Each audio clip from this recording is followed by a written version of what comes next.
Here I have REDMI Note 12 Pro, and today I'm going to show you how to set this device up.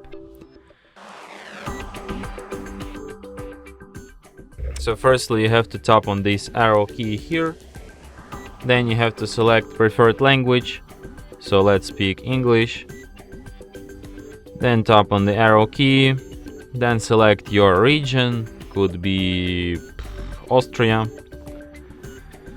Then you can select keyboard, you can just stay with Gboard and select voice typing. Then you have to agree with user agreement and privacy policy. Then you have to, you don't have to, then you can insert SIM card, but you can also just skip this step and do this later.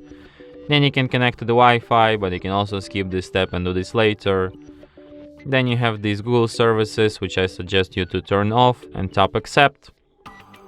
Then you can set up screen lock, but you can also just skip this step and do this later.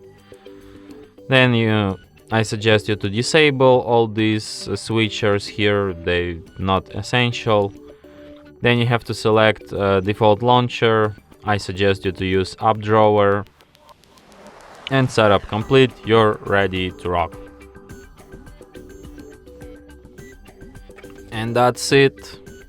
Thanks for watching. If you find this tutorial useful, don't forget to hit that like button and subscribe to our channel.